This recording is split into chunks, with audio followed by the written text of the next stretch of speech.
pagsunod sa kanilang mga pangako sa tunay na paglilingkod ng bayan.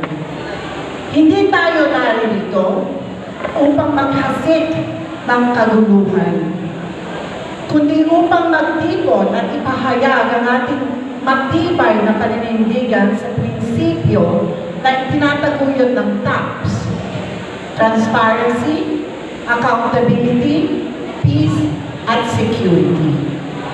Nakikita natin ang kahulugan, kakulangan ng ating administrasyon. Ang komunikasyon at pananagutan sa bawat hakbang at desisyon ng kasalukuyang administrasyon. Dahil nga kasi, sino bang pangag? Sino? Kaya ganyan.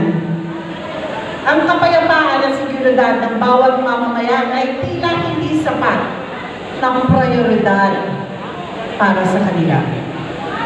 Sa pamamagitan ng ating boses at pagkilos, umaasa tayo na mabuksan ang isipan at puso ng ating mga pinuno ng bayan upang tunay na mapakinggan at tugunan ang mga pangangailangan at hinaing ng sambayanan. Pakinggan natin ang ating mga tagapagsalita ngayong araw na ito. Naway magsilbi silang patungo sa malalim na pag-unawa at pagkilos para sa tunay na pagbabago at pag-unlad ng ating bayan. Isang tinig, isang layunin para sa bayan. Mabuhay ang hakbang ng maisog, mabuhay ang Pilipinas.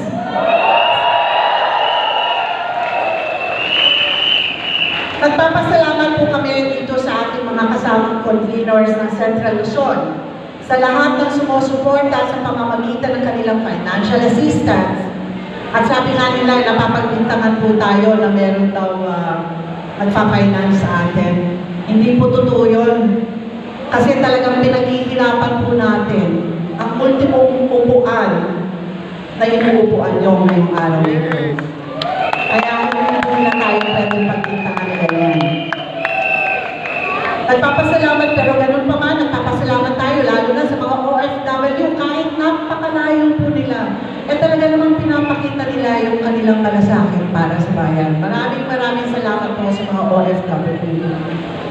At sa mga volunteers na nagbigay ng kanilang oras at dedikasyon, kahit na halos po wala ng mga tulog yan. Sa ating mga maisog vloggers, syempre, ang mga matatapang ating maisog vloggers, at syempre, sa iba't ibang lugar pa po rin ang galing yan. Meron pong sa Davao, sa Pangasinan, at kung saan Lupalo. At syempre, yung ating mga regional mainstream media, at yung mga sa social media na tumutulong po sa atin. Konti pa, dagdagan nyo pa yung sa social media natin. Pugpugin natin ang mga wall post yan.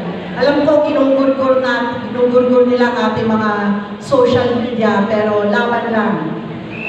At syempre, sa ating mga nakaraan na mga conveners, yung mga nagurgur na rin, yung mga nasa Bustos, Bulacan, yung mga nasa Dumaguete, Tacloban, of course, yung ating Tagum, nandyan po sila, no? Para magpakita ng suporta sa atin.